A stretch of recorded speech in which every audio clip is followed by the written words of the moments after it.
from the onset of figuring out that I want to do Skillbridge, figuring out how Skillbridge works and, companies have to be sponsors, seeing OSU advertising on LinkedIn for this job that I'm sitting in now, because OSU wasn't a Skillbridge sponsor, figuring out Seven Eagle Group was an option for me. And I was very blessed to be able to work with Seven Eagle Group because there wasn't really a whole lot on my end that I had to do once I figured out what I wanted to do and where I wanted to do it. I had to fill out some paperwork, but other than that, the whole process was super smooth for me.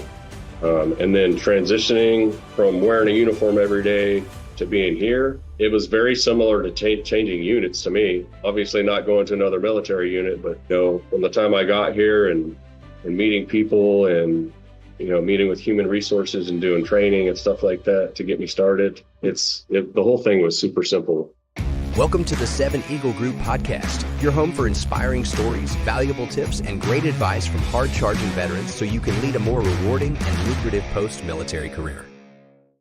We love to share success stories of transitioning service members who are in the middle of their Skillbridge internships and just having great experiences. And I'm so excited today to be talking to Matt Voorhees, who we've worked with and is just doing such an amazing job, and wanted to share his story with you guys so you can learn a little bit about how amazing this program is. So Matt has spent 23 years in the U.S. Air Force. He worked as a heavy equipment operator and as a civilian engineer, and got promoted to superintendent and then senior enlisted, had a really distinguished career there. And we placed him in a Skillbridge internship with Oklahoma State University. And he lives in Meeker, Oklahoma. He grew up in Florida. We'll get into all this. His wife lives out in Oklahoma, so they settled out there. But now he's he's a facility manager in their agriculture department, which is one of the top 10 agricultural schools in the country. So, Matt, thanks for coming on and telling everyone a little bit about your journey. Yeah, it's a pleasure to be here. Thanks for having me.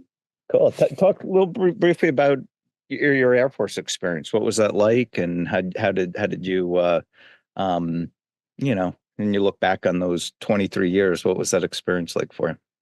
Yeah, so I knew coming out of high school, actually even early in my high school years, I knew that I wanted to serve my country. I always considered myself to be a pretty patriotic individual.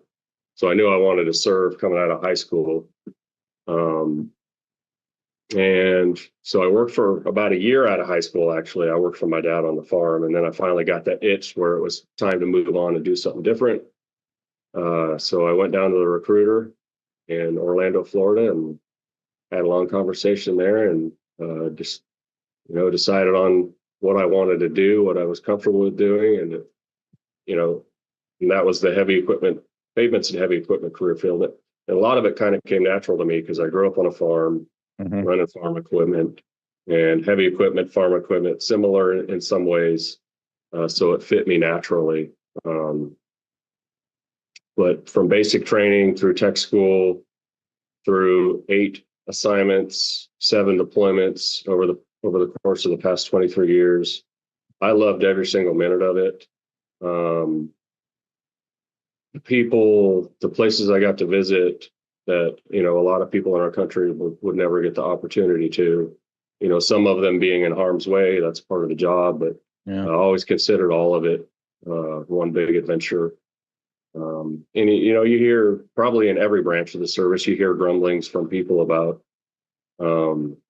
depending on what unit you're assigned to, it's good, it could be bad.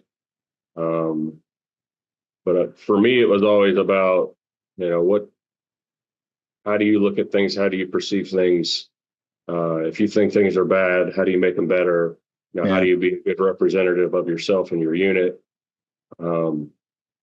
So I was always the one. And still to this day, I'm very positive minded about things. And I'm kind of blessed to say there wasn't a unit that I was assigned to in pretty rough shape. Every unit I was assigned to, every person that I had the opportunity to serve with was pretty amazing. And I know not everybody is that fortunate, but for me, it was a fantastic experience. Got to learn a lot of different things over the course of those 23 years, especially on the human resources side, working my way up to be a senior enlisted leader. Yeah. And working with people, which I was always passionate about.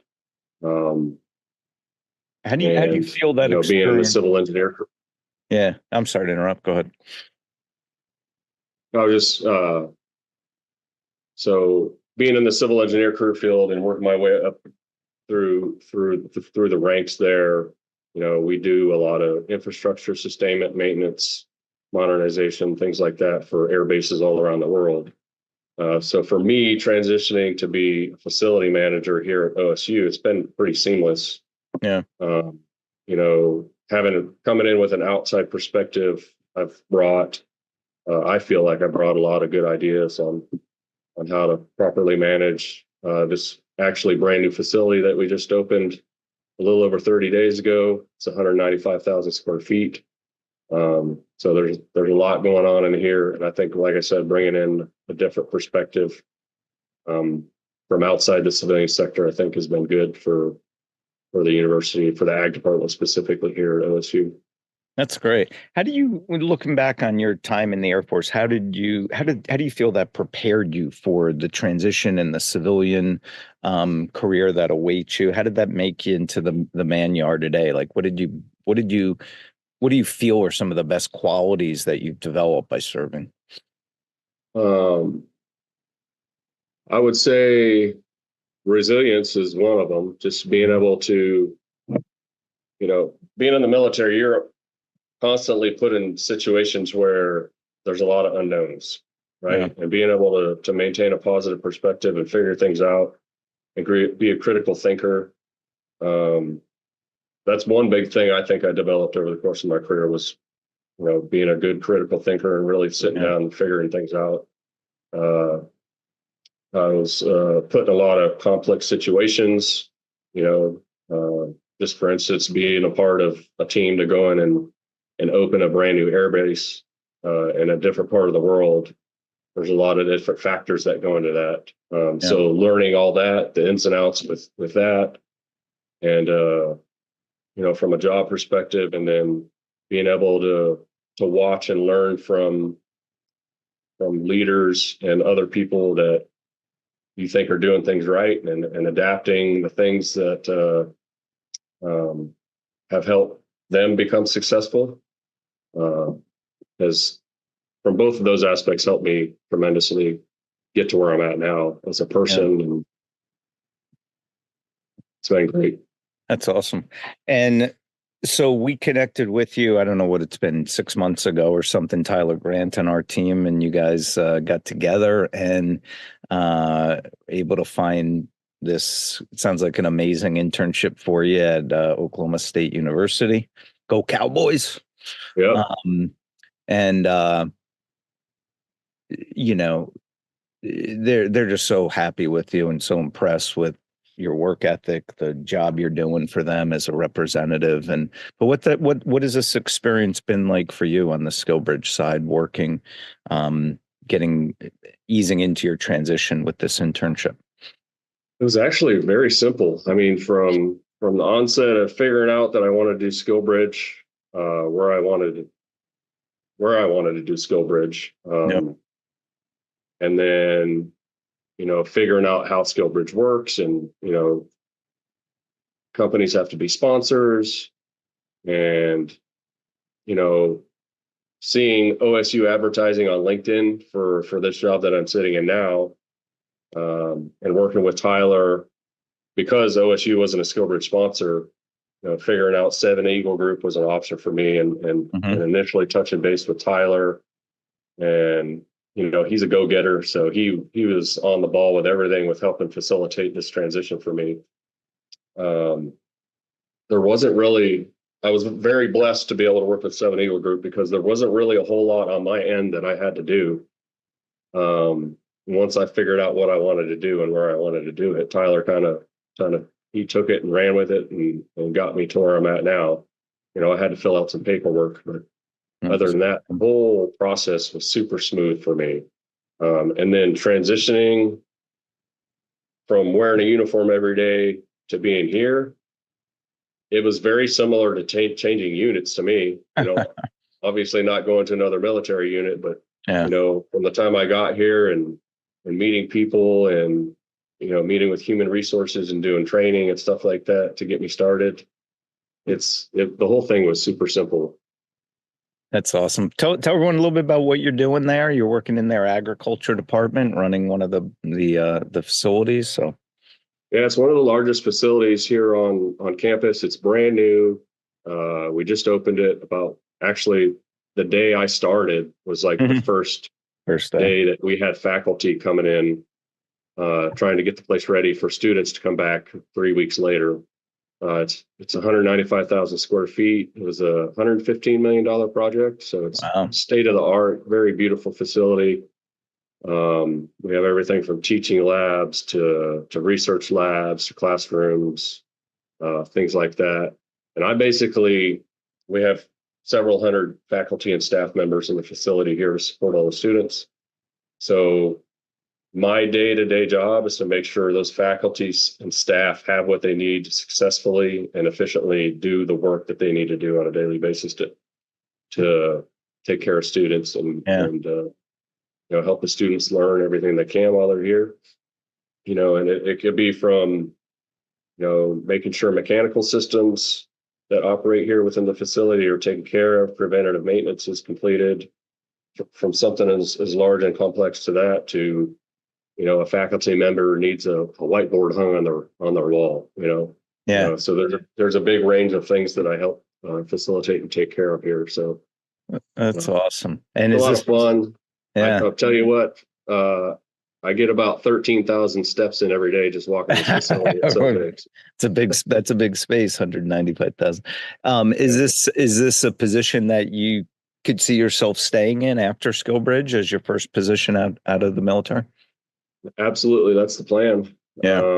They wanted to hire me right out the gate as a full-time employee, but obviously with the limitations with having to be on terminal leave, I couldn't do that. So, but this gives you a chance to kick the tires on this potential career. And it sounds like you're enjoying it. So it's going to be a nice hiring match for both sides when you're all done with the program. That's awesome, man. We're so happy to hear success stories like this and just representing your military community with such pride and professionalism. It just, that has a trickle effect on all the other people coming behind you. So thank you for what you're doing at OSU.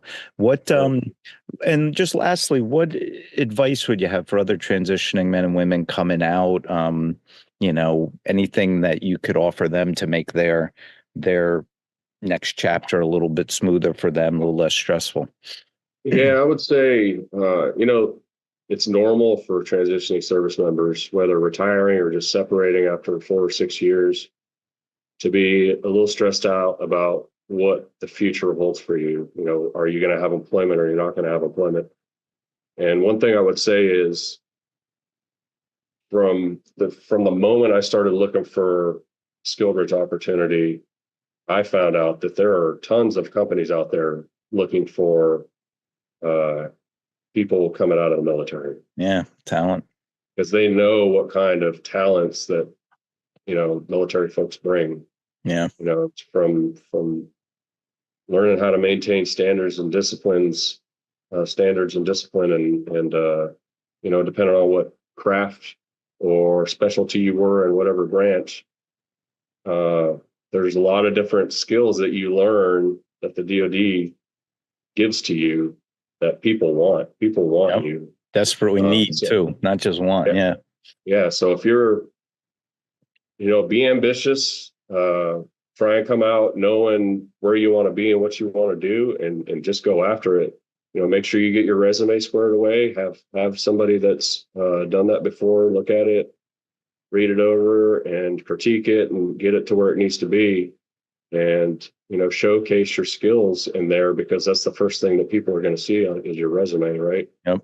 And then obviously, for those portions where you have to do a in-person interview or over Zoom, like we're doing, which is what I did with OSU. I did a Zoom interview.